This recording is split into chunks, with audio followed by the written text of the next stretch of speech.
or get the AI hype.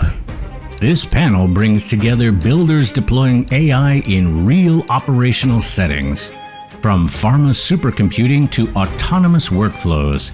With DCAI's Nadia and Go Autonomous's Bjarke on the mic, we get a ground-level view of how AI is changing work, value chains, and competitiveness.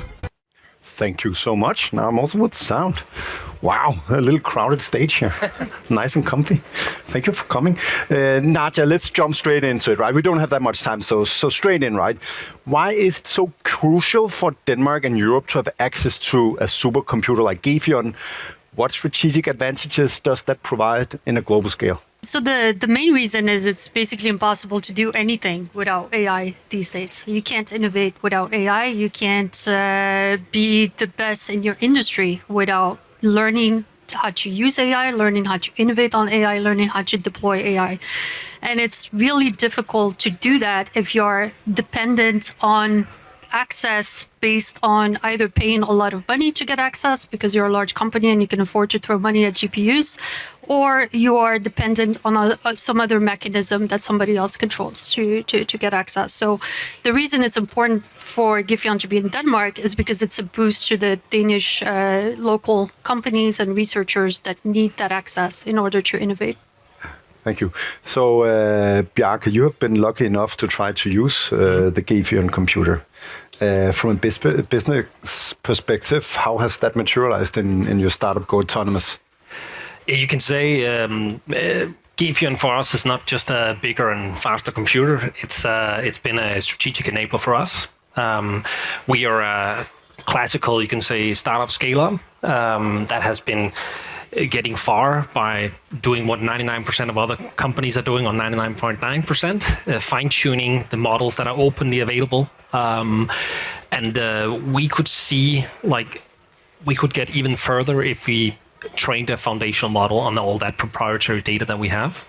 So one thing is to have that data, have that idea. Another thing is also to, when you then get access to a computer like yours, you actually need to know how to utilize the power efficiently, right? So suddenly it's not just sitting there and doing what most have been trying to do, but you need to sort of actually dance in a way together with the hardware. And that's where you can say the match were really unique for us. Also the timing and so on was perfect. So what has it done for us now? Essentially we sit on top of a world-first model that is trained on pure B2B data, grounded in that enables us and our customers to do things that you could say. I think the best proof, honestly, is I would challenge all of you in the room, find a company that is AI native, that is today handling roughly 30 billion euros on an annual rate for their customers. That is what we do. And that we can only do because we are running very tailored models for that. Yeah. A question for both of you. And I will let the ladies go first, right? That's how it is, right? So Nadia, how do you see, these opportunities for other companies in Denmark?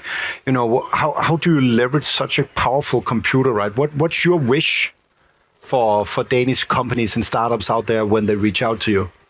Yeah, I've been making the same wish since I got to Denmark, right? It's for people to move faster, to adopt AI faster. That is the one area where Denmark is lagging, is in AI adoption. And by that, I mean adoption for useful use cases that will actually transform business, not some POC about a chatbot. We actually don't even do that in Gefion. Our computer is an AI optimized cluster. We are designed for flexibility. We are designed for workloads pertaining to innovation of different types, different areas. We have customers doing everything from what Go Autonomous is doing with the business data, but we also have drug discovery workloads. We have quantum simulation workload, but the common thread is these customers are innovating at large scales. They are learning AI, they are deploying AI within their industries, and they also don't want to trade off data security and data sovereignty in order to be leaders in AI. So that is really what we're here for, is to enable customers on that journey. Bjarke, can you add some startup flavor to that one? What do you see? What do you hear? What do you believe? I think the biggest challenge actually for for Europe to create the next sort of AI native startup is that now you're all in this room, right?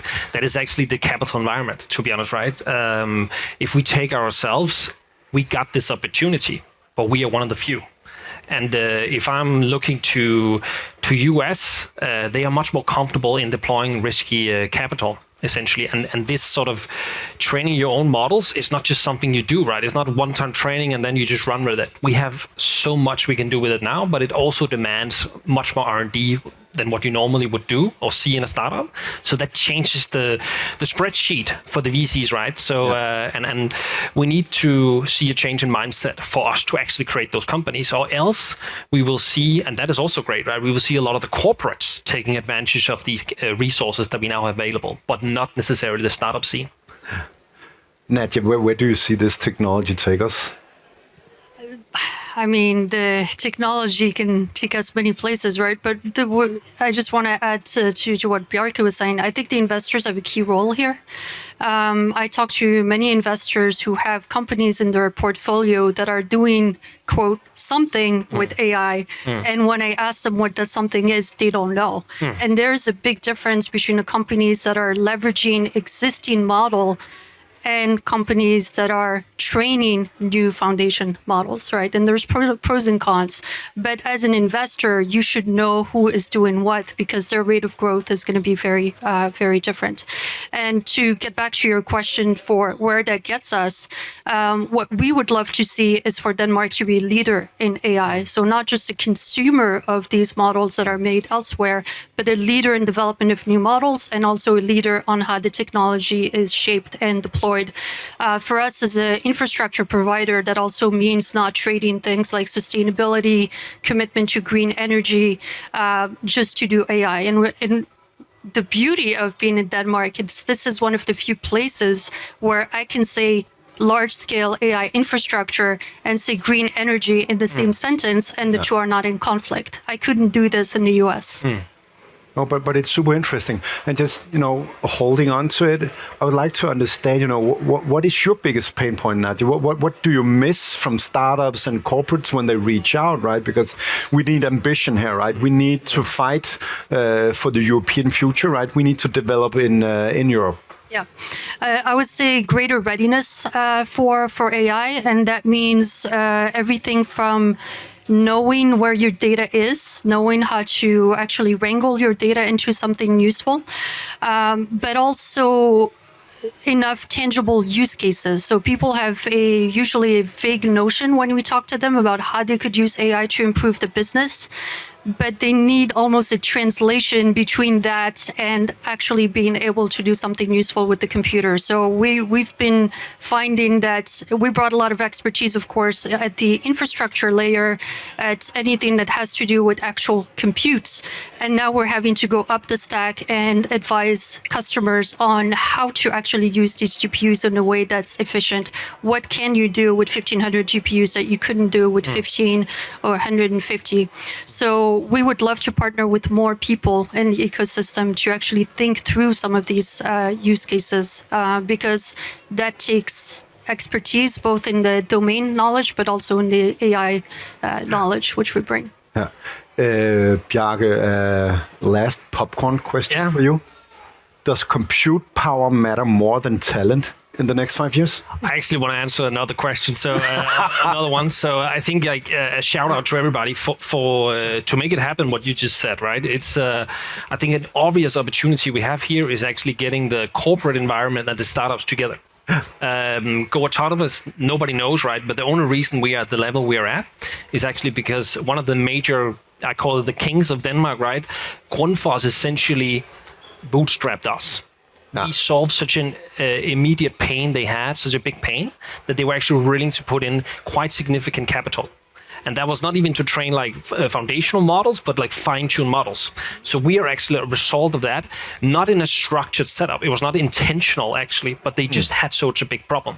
Imagine that we could create that environment. I think we could have a superpower here, because we have great talent, no doubt, and we have the resources and all that stuff available. We just need those parties to come together.